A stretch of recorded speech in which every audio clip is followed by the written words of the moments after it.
One of the biggest features I see Apple and iPhone users talk about as something that they absolutely would never want to leave behind on their Apple device is AirDrop. I almost forgot the name of it. I'm not an Apple person. AirDrop is this thing where you can wirelessly send files from Apple device to Apple device, and from all accounts, it does work very, very well. Now, a lot of people don't realize Android does have a sort of equivalent thing to this. Google has their own Nearby Share, which does in fact have an application that works on Windows PCs, it works on Chromebooks, and you can very similarly wirelessly send files from phone to tablet, tablet to Chromebook to Windows PC. This does work very, very similarly.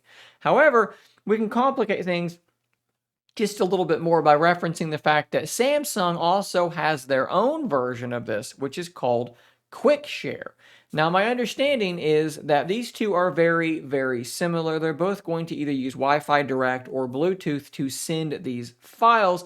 The biggest difference being that Samsung's Quick Share will use Samsung devices ultra wideband UWB to make discoverability that much quicker. They can detect a target device to send things to just a little bit quicker than you can with Nearby Share. Why am I talking about this stuff? Well, because there is something interesting happening in this space. Let's turn to the Twitter account of one Camilla Wojciechowska, I believe is how you would pronounce that name. I probably butchered it many times already in the past. Camilla has something very, very interesting to share. They recently received a GMS update version 2550.13. After installing this, they received this notification. Nearby Share is now Quick Share.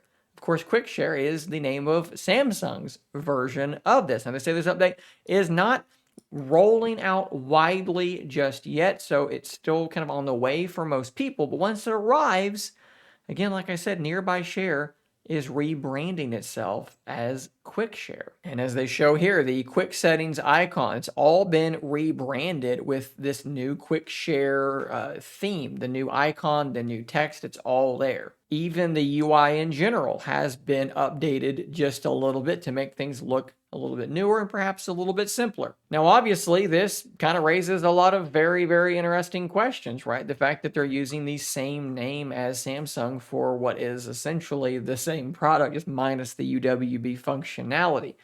Is it reasonable to think that Google is just sort of making the same thing with the same name? It's going to be really confusing on Samsung devices when both of these pop up side by side.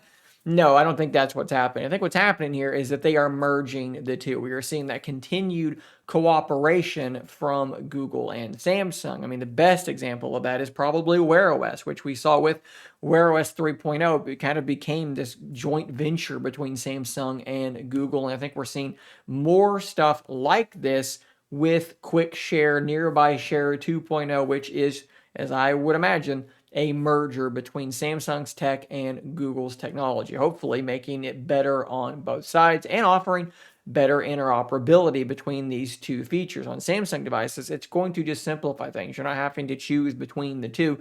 You'll just be picking the only one, which is Quick Share, and it's going to work really well. And if you're on another Google Android device, it's the same one, and they're all going to send files together just fine. Perhaps with a Samsung device, it will maintain that UWB functionality, and with another compatible device, it'll find it much quicker with that, but it will still be able to find other devices using Wi-Fi Direct or Bluetooth just the same. Just an interesting little news story to talk about this weekend. Let me know what you think about this in the comments down below. Do you use Samsung's Quick Share? Do you use Google's Nearby Share? Have you installed the Windows application? Do you use it with your Chromebook? What do you think about all this stuff?